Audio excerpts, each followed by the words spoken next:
세계에서 가장 높은 산으로 에베레스트 산으로 우리는 널리 잘 알려져 있습니다. 8,849m라고 하는데요. 오늘은 믿음의 최고봉이라고 불릴 만한 사건을 좀 마주 대하게 됩니다. 그 사건은 아브라함이 100세에 얻었던 아들을 제물로 바치는 결단을 내렸던 사건입니다. 하나님이 독생자 예수를 십자가에 내어주는 그 사건을 제외하고는 성경 모든 사건들 가운데 믿음의 최고 지점에 이르렀던 사건이 아닌가 싶습니다. 아브라함이 아들 이삭을 제물로 드렸다. 이 센텐스에서 아브라함 대신에 우리 각자 개인의 이름을 한번 넣어보면 어떨까 하는 생각을 가져봤습니다. 여승훈이 딸 소영이를 제물로 바친다. 이걸 의문문으로 여승훈이 딸 소영이를 제물로 바칠 수 있을까? 의문문으로 바꿔봤을 때 밤새 생각해도 거기에 대해서 예스라는 대답을 내놓기가 참 어렵더라. 인간적으로는 도저히 어렵다는 그런 생각을 가졌습니다. 그런데 아브라함은 실제로 그 아들 이삭을 제물로 올렸거든요. 나무 제단 위에 올렸거든요. 그렇다면 아브라함이나 오늘날 모든 성도들이나 똑같은 죄인들인데 어떻게 아브라함은 이런 결단을 하게 되었을까라는 또 질문을 해보게 됩니다. 무엇이 아브라함으로 하여금 밤새 생각해도 다른 것은 헌신하겠는데 내 자식을 하나님이 제물로 바치라는 이 대목이 역사적인 히스토리컬 팩트라는 것을 인정한다면 그것을 실제 사건으로 우리 앞에 주어졌다고 봤을 때 아무리 생각을 돌려도 거기에 대해서 동의가 되지 않는 이런 상황에서 그 시기에 아브라함은 어떻게 그 아들 이삭을 제물로 바치게 되었는가 대단히 궁금해지거든요. 결코 우리보다 나은 인물이 아니었기 때문에 더더욱 궁금하다는 거예요. 우리보다 좀 차원이 다른 인물 같았으면 좀 그런 인물이니까 그럴 수 있었겠다 하지만은 사실 뭐 우리와 똑같거나 아니면 보통 사람 수준 정도밖에 안 됐던 아브라함이 이런 대단한 결단을 했던 사실을 보면서 무엇이 아브라함으로 하여금 이런 결단을 하게 만들었을까 하는 것은 궁금증을 자아내는 부분인 것 같습니다. 성경은 그 대목에 대해서 믿음이라고 정의를 하고 있습니다. 믿음은 하나님이 예수님을 믿는 모든 사람들에게 주시는 선물입니다. 그 선물로서 주어진 믿음은 크기나 가치가 다 똑같습니다. 어떤 사람이 받은 믿음의 선물은 크고 또 어떤 사람이 받은 믿음의 선물은 작고 어떤 사람이 받은 믿음의 선물은 가치가 있고 어떤 사람이 받은 믿음의 선물은 가치가 덜하고 이런 것이 아니라 하나님이 선물로 주신 그 믿음은 모든 그리스도인들이 받은 믿음은 다 똑같다는 거죠. 그런데 그 믿음을 사용하는 정도에 따라 나타나는 하나님의 역사는 다르다는 거죠. 믿음의 크기와 믿음의 가치는 동일하지만 그 믿음을 사용하는 정도에 따라서 나타나는 하나님의 역사는 분명히 다르다는 거예요. 예를 들면 어려운 고난의 상황을 10번 만났다고 가정을 하면 10번의 고난의 상황을 만났을 때 어떤 사람은 10번 다 믿음을 사용하는 사람이 있을 거고 어떤 사람은 7번, 3번, 1번 사용하는 사람이 있을 겁니다. 근데 10번 믿음을 사용하는 사람은 10번만큼의 하나님 역사를 경험하게 된다는 거죠. 한 번만 사용하는 사람은 한 번만큼의 하나님 역사를 경험하게 된다는 것입니다. 믿음은 하나님이 주시는 것이고 선물로서 그 믿음을 사용하는 것은 우리의 몫입니다. 선물로 받은 이 믿음의 토대 위에 우리가 그 믿음을 적극적으로 사용해서 아브라함이 가졌던 그 믿음의 최고봉, 최고 지점에 이르는 그 자리로 우리도 충분히 나아갈 수 있습니다. 자, 그렇다면 이 오늘 말씀을 통해서 어떻게 하여야 선물로 주어진 이 믿음을 어떻게 하여 사용할 수 있을까? 믿음에 관하여, 믿음에 대하여 많은 지식들이 이미 우리 머릿속에는 들어와 있습니다. 문제는 우리의 역할은, 우리의 몫은 그 믿음을 엑서사이즈 하는 것이 우리의 주신 몫이라는 관점에서 본다면, 만약에 믿음이 엑서사이즈 되지 않는 머릿속의 지식이라면 이 머릿속의 지식은 우리 자신들에게 뿐 아니라 하나님께도 별 의미를 주지는 못할 것입니다. 그런 면에서 어떻게 하여야 우리가 가지고 있는 이 믿음에 관한 지식들, 진리들을 어떻게 엑서사이즈 할 것인가, 몰라서 엑서사이즈 안 하는 측면도 있지만 알면서도 하지 못하는 경우도 있기 때문에 어떻게 하여야 믿음을 사용할 수 있을 것인지에 관해서 오늘 살펴보도록 하겠습니다. 자, 믿음을 사용하기 위해서 첫 번째로 우리가 생각해야 될 부분은요, 선물보다 선물을 주신 분을 더욱 소중하게 여겨야 합니다. 17절 말씀 보겠습니다. 아브라함은 시험을 받을 때에 믿음으로 이삭을 드렸으니 그는 약속들을 받은 자로 돼 그 외아들을 드렸느니라. 아브라함이 75세의 자손에 대한 약속을 하나님으로부터 받고 그 후 25년의 세월이 지나서 100세에 약속대로 아들을 선물로 받았습니다. 100세에 받은 아들 얼마나 기뻤겠습니까?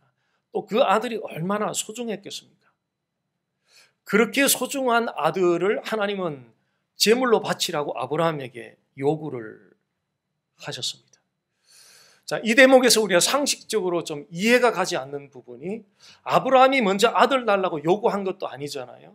하나님이 일방적으로 아들 주겠다고 약속을 했고 하나님 자신이 약속한 대로 아들을 주셨을 뿐인데, 그 주셨던 그 아들을 다시 돌려달라고, 제물로 바치라고 요구하는 이 대목에서 사람의 상식으로는 이해하기가, 또 설명해내기가 대단히 어려운 부분인 것 같습니다.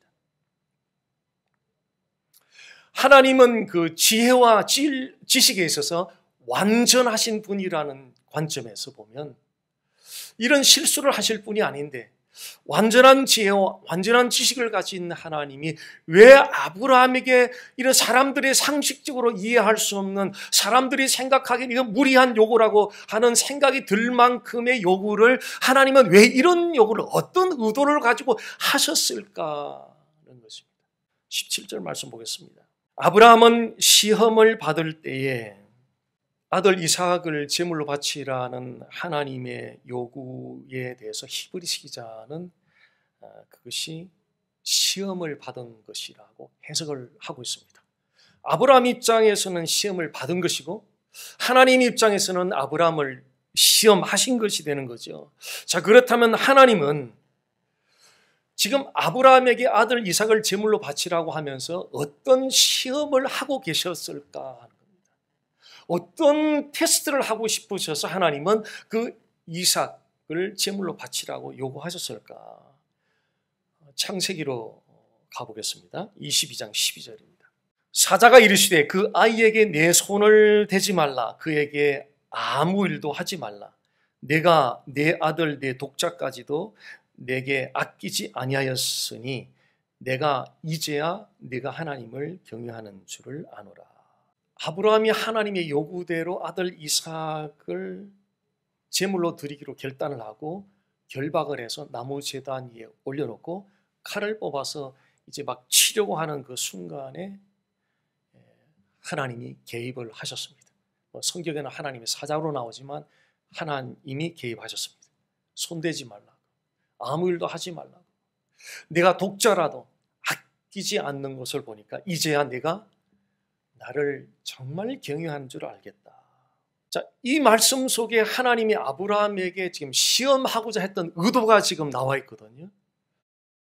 하나님이 아브라함에게 시험하고자 했던 그 의도, 그것은 아브라함이 진실로 하나님을 경외하는지를 하나님은 확인하고 싶었던 모양입니다. 그렇다면 하나님은 왜 아브라함에게서 하나님을 진실로 경외하는지를 왜 시험을 하셔야만 했는가 하는 거죠. 그 어떤 배경으로 인하여서 하나님은 아브라함에게서 진정으로 아브라함이 하나님을 경외하는지를 시험을 해보고 싶으셨을까? 무엇 때문에? 아브라함에 어떤 부족한 점이 있었기에 하나님은 그런 시험을 지금 하고 계셨을까 하는 거죠. 12절 말씀 다시 보면요. 하나님이 그 이삭을 지칭하는데 이중 강조입니다. 이중 강조. 내 아들, 내 독자. 마음이 쿡쿡 아팠을 것 같아요. 내 아들, 내 독자. 자, 하나님의 이런 표현을 통해서 아브라함이 아들 이삭을 어떻게 여겼는가를 대충 짐작할 수 있어요. 내 아들, 내 독자. 아브라함이 이삭을 얼마나 귀중하게 여겼는가. 아브라함이 그 이삭에게 얼마나 마음을 쏟아부었는가를 충분히 짐작할 수 있는데, 아브라함이 이삭에게 쏟아부었던 마음이 어느 선까지 갔느냐면요, 하나님보다 이삭을 더 사랑하는 선까지 넘어간 것 같아요.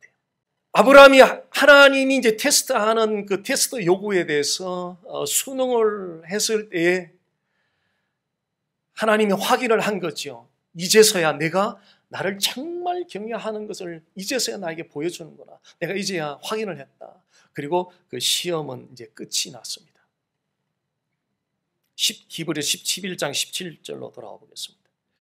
아브라함은 시험을 받을 때 믿음으로 이삭을 드렸으니 사람의 상식으로는 도저히 납득이 되지 않는, 설명도 되지 않는 100세에 얻은 아들을 제물로 바치라고 요구했던 그 하나님의 요구 앞에서 어떻게 아브라함이 하나님의 요구 앞에 순응을 하며 아들 이삭을 제물로 바치기로 결단할 수 있었을까?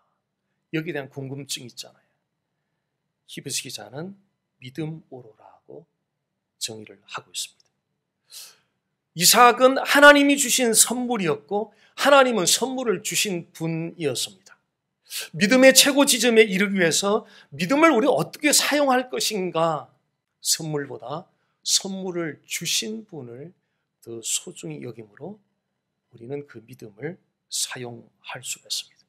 우리는 하나님 주신 선물들을 이 세상 사는 동안에는 누리며 살아가고 있습니다. 또 즐기며 살아가고 있죠. 동산도 하나님 주신 선물이고요. 부동산도 하나님이 주신 선물이고요. 가족도 하나님 주신 선물이고요. 우리가 살아가는 거처도 하나님이 주신 선물이고요. 일터도 하나님이 주신 선물이고요. 자녀들도 하나님이 주신 선물이고요. 건강도 하나님이 주신 선물이고요. 우리가 누리는 그 어느 것도 하나님의 선물 밖에 있는 것은 하나도 없는 것 같습니다. 하나님은 이 선물들을 우리가 충분히 누리며 즐거워하며 살기를 원하십니다. 근데 하나 리밋을 뒀어요. 그 리밋은 선물이 아무리 좋아도 선물을 주신 분보다는 더 사랑해서는 안 되고 선물을 주신 분보다 더 마음을 쏟아서는 안 된다는 한 가지 리밋을 주셨습니다. 만약 우리가 선물을 주신 분보다, 우리가 누리는 건 다 하나님의 선물이잖아요. 많은 것들이 있는데 그 많은 것들, 그 선물을 주신 하나님보다 더 마음을 기울이게 되고 더 사랑하게 되고 우선순위를 그 선물들에게 둘 경우에는 우리가 그렇게 많이 알고 있는 진리의 지식들을 통하여 믿음을 엑서사이즈할 수 없어요. 믿음을 사용할 수가 없어요. 그래서 선물들보다는 선물을 주신 하나님을 더 소중히 여길 때 비로소 우리는 어떤 상황에서도 믿음을 사용하게 됩니다. 자, 어떻게 해야 우리의 믿음을 사용할 수 있을 것인가? 두 번째입니다. 불가능해 보이는 상황보다 필연적으로 이루어지는 하나님의 약속을 더 크고 더 중요하게 여김으로 우리는 믿음을 사용할 수 있습니다. 아브라함이 하나님의 요구에 순응할 수 있었던 것은 불가능해 보이는 그 상황보다 필연코 반드시 이루어질 하나님의 약속을 더 크게 보았고 더 중요하게 보았다는 겁니다. 히브리서 11장 19절 보겠습니다. 그가 하나님이 능히 이삭을 죽은 자 가운데서 다시 살리실 줄로 생각한지라. 쉽게 말하면 이삭을 죽여도 제물로 나무 제단 위에 올리면 뭐 번제로 완전히 태워서 죽이면은 그렇게 죽어도 아브라함은 어떤 생각했느냐면 하나님이 다시 살릴 것이다라고 생각을 했던 것입니다. 여기서 생각했다가 이 consider, NASB, NIV는 제가 모르겠는데요. NASB에 보면은 consider로 나와 있는데 이 의미는 수치 계산을 의미하는 어원에서 나온 단어입니다. 수치 계산을 의미하는 어원에서 나온 단어, 생각했다, consider 했다. 무슨 말이냐면요. 이삭이 제단의 제물로 바쳐져서 죽임을 당하더라도 하나님이 다시 살릴 것이라고 생각했던 그 생각이 막연하게 그렇게 생각한 것이 아니라 분명한 근거를 갖고 있었다는 거예요. 막연하게 피상적으로 그럴 것이다, 그럴 수도 있을 것이다 이렇게 생각한 것이 아니라 분명한 뭔가 근거가 있었다는 거예요. 그 근거가 바로 하나님의 약속이었다. 아브라함은 이 하나님 약속에 대해서 지금 이삭을 제물로 바치기 전에 이미 체험했던 부분이 있습니다. 75세에 자손 주겠다고, 아들 주겠다고 하나님 약속하시고 10년이 지나도 20년이 지나도 아무런 소식이 없다가 25년째 100세, 아브라함 100세, 사라 90세면은 신체 기능으로는 아이를 낳을 수 없는 죽은 상태, 그런 상태에서 기적적으로 25년 전에 약속했던 그 약속이 이루어지는 것을 이미 아브라함은 이 시험을 받기 전에 이미 테스트를 해서 이미 자기는 체험을 했습니다. 1차적으로 체험을 했습니다. 그리고 또 아브라함이 이 엄청난 생각, 지금 제물로 아들이 죽임을 당한다 할지라도 하나님이 다시 살릴 것이라고 이 엄청난 생각을 하게 되었던 결정적인 계기가 있는데 하나님은 아브라함에게 일찍이 큰 민족을 이루게 하겠다는 약속을 주셨거든요. 그런데 아브라함의 자손이 큰 민족을 이루는데 큰 민족을 이루는 그 자손들이 반드시 이삭에게서 난 자들이어야 된다는 거죠. 이삭의 혈통을 타고 와야 된다는 거예요. 큰 민족을, 아브라함의 자손이 큰 민족을 이루게 되는데 그 큰 민족을 이루는 아브라함의 자손들이 반드시 이삭의 혈통을 타고 와야 된다는 약속을 아브라함은 받았습니다. 이 두 가지, 100세에 체험했던 하나님의 언약, 그리고 하나님이 약속했던 반드시 아들 이삭을 통하여 태어나는 그 혈통을 타고 오는 자손들을 통하여 아브라함의 큰 민족을 이루겠다고 하는 이 하나님의 약속, 이 두 가지를 통하여 아브라함은 그 시험 속에서 확신을 한 거죠. 아들 이삭이 제물로 바쳐 죽임을 당한다 할지라도 하나님이 약속한 것을 이루기 위하여 이 아들을 다시 살리실 것을 consider, 숫자적인 계산에서 나온 유래된 언어 consider, 생각했다. 놀라운 결단을 하게 된 것입니다. 막연히 주사위를 던져서 나오는 확률적인 계산으로는 믿음을 사용하기가 어려운 것 같습니다.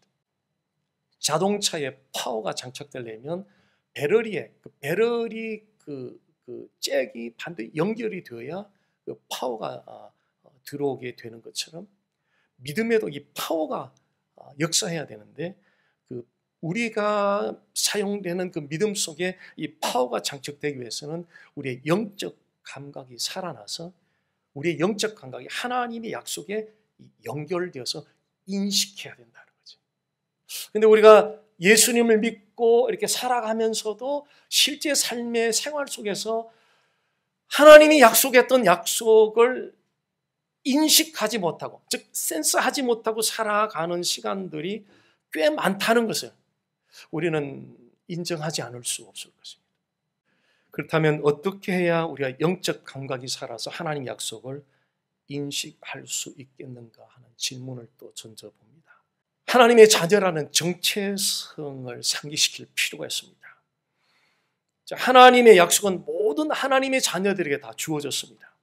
따라서 영적 감각이 하나님의 약속을 인식하기 위해서는 반드시 내가 하나님의 자녀라는 그 정체성이 인식이 되어야 된다는 거죠. 이미 하나님의 자녀가 되었지만 많은 시간 우리는 내가 하나님의 자녀라는 그 정체성에 대하여 인식하지 못하고 지나는 시간도 꽤 된다는 거죠.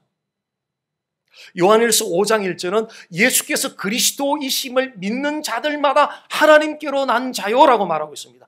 예수께서 그리스도이심을 믿는 자들마다 하나님께로 난 자라는 말은 이 사람들이 하나님의 자녀들이라는 거죠. 하나님께로 난 자들은 곧 하나님의 자녀들이라는 거예요. 누가요? 예수께서 그리스도이심을 믿는 자들마다 이 사람들은 하나님의 자녀들이라는 거죠. 하나님의 자녀라는 정체성을 놓쳐버리면 영적 감각이 무뎌지면서 우리가 이미 알고 있는 하나님의 약속들에 대한 인식력이 떨어지게 됩니다. 그래서 믿음을 엑서사이즈하지 못하게 되죠.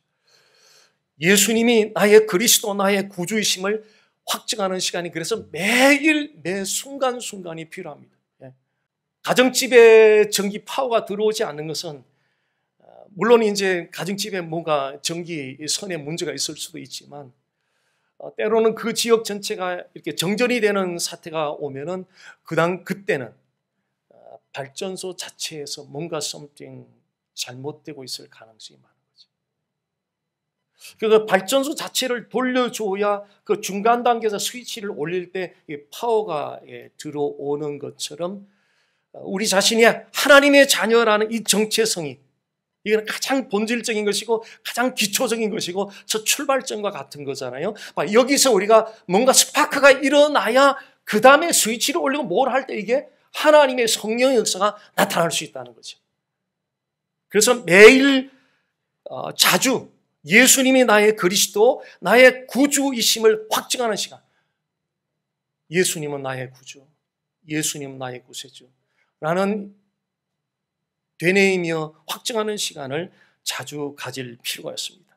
구주이신 그리스도께서 나를 위하여 이 땅에 성육신하여 오시고 for me, 나를 위하여 구주이신 그리스도께서 for me, 나를 위하여 십자가에 죽으시고 구주이신 그리스도께서 for me, 나를 위하여 그 사랑을 십자가에 쏟아 부으셨고 for me, 나를 위하여 나를 위하여 나를 위하여 우리가 어떻게 해야 영적 감각이 살아서 하나님의 약속을 인식할 수 있겠는가? 첫 번째는 우리의 정체성, 나 자신이 하나님의 자녀라는 정체성을 인식하는 것이고요. 둘째는 그리스도의 말씀을 묵상하는 것입니다. 많은 사람들이 모닝커피를 상당히 엔조이하는 걸로 알고 있는데요. 그 모닝커피를 엔조이하는 이유 중에 하나는 자다가 깨어났는데 몸은 깨어났는데 정신은 안 깨어나니까 카페인을 통해서 정신이 좀 깨고자 하는 의도로 모닝커피를 엔조이하는 걸로 알고 있습니다. 그리스도의 말씀은 우리 영혼의 모닝커피와 같습니다. 영적으로 무기력하면 하나님의 역사에 대해서 기대하는 것이 다 사라져버려요. 아무것도 기대할 것이 없어요. 왜? 영적 감각이 다 무뎌져 있기 때문에 하나님이 어떤 역사를 행하실 거에 대해서 아무런 기대하는 것이 없어지게 돼요. 그런데 그리스도의 말씀을 담아내기 시작하면 그리스도의 말씀은 영혼의 모닝커피와 같아서 무기력하던 우리 영혼을 다시 살려줘요. 살려내줘요. 살려내주면서 그동안에 아무런 기대도 하지 않던 하나님의 역사에 대해 기대를 하기 시작하는 거죠. 하나님이 행하실 일에 대해 기대하기 시작하니까 없던 힘이 생기고 열정이 생기고 에너지가 생기고 그동안에 간절한 기도가 쏟아지지 않은 간절한 창자가 끊어지는 간절한 기도가 막 나오기 시작하면서 영적 감각이 살아나기 시작하는 거죠. 그래서 하나님의 약속이 인식되어지기 시작하는 것입니다. 우리 어떻게 영적 감각이 살아서 하나님의 약속을 인식할 수 있을까요? 세 번째, 약속의 처음 시기보다 나중 시기를 항상 마음에 새기는 것입니다. 하나님이 이스라엘 백성들에게 400년간 이방에 객이 되어서 4대가 지나면 400년 정도 지나면 약속의 땅으로 다시 돌아올 것이라고 약속하셨습니다. 근데 그 400년 동안은 애굽에 종살이하면서 이스라엘 백성들은 참으로 참혹한 세월을 보냈습니다. 그 참혹한 세월을 보내는 동안에 이 이스라엘 백성들을 하나님의 역사를 제대로 인식하지 못한 채 낙심하고 그 낙심 가운데서 울부짖으면서 그 세월을 보냈습니다. 그러나 하나님은 약속하신 대로 400년이 지날 때 이스라엘 백성들을 그 종살이에서 해방시켰고 약속의 땅으로 그 백성들을 이끌어 주셨습니다. 이스라엘 백성들에게 하나님 약속이 진행되던 처음 시기, 그 400년 동안에는 엄청난 혹독한 고난의 세월을 그들은 보냈습니다. 근데 나중 시기에는 해방을 맛보게 되고 다시 안식의 땅 가나안 땅으로 들어가는 그 자유를 이스라엘 백성들이 맛보게 되었습니다. 하나님의 약속이 진행되는 초기에는 또 그 과정에는 온갖 고난을 다 겪을 수 있습니다. 그 고난이 조금 너무 심하다 싶으면은 나중에 역사할, 나중식의 역사를, 하나님의 그 역사를 다 인식하지 못한 채, 그래서 중도에 기밥해버리게 되는 거죠. 이스라엘 백성들이 출애굽하고 나와서 사흘길을 가는데 물이 없어요. 너무 고통스러우니까 막 정신없이 물을 찾다가 탁 마라라는 지역에 이르러서 물을 발견해서 벌컥벌컥 마시는데 그 물이 쓴 물이었던 거예요. 원망을 막 쏟아내기 시작하는 거예요.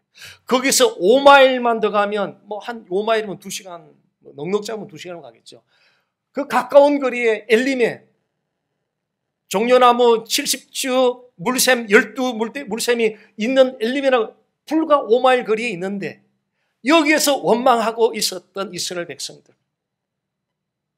처음 시기보다 나중 시기를 생각하면 어려운 중에도 우리가 소망이 생기는데 처음 시기에 고난의 시간이 지나갈 때마다 너무 힘드니까 나중에 역사할 하나님의 역사를 까마득하게 잊어버린 채 힘든 것 속에 파묻혀 살아가다 보니까 결국은 나오는 결정이 기밥하는 것으로 결정이 되더라는 것입니다.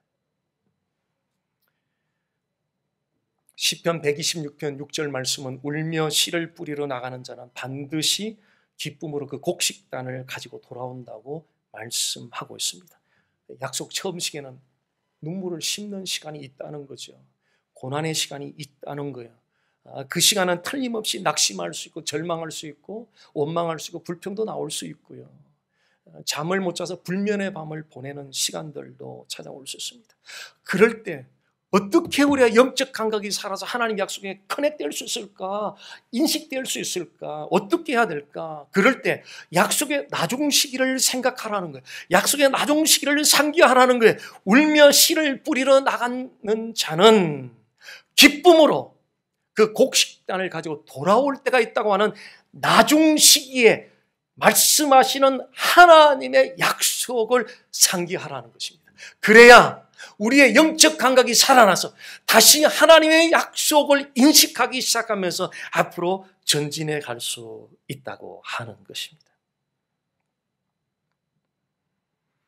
믿음의 최고의 지점에 이르기 위해서 우리는 믿음을 사용해야 되는데 그 믿음을 어떻게 사용해야 될까? 선물보다는 선물을 주신 분을 더욱 사랑하고 더욱 마음을 쏟고 최우선순위를 우리가 소중하게 여기는 선물들보다는 그 선물을 주신 하나님께 무슨 일이든지 최우선순위를 두게 될 때 우리는 어떤 상황에서도 믿음을 사용할 수 있게 될 것입니다.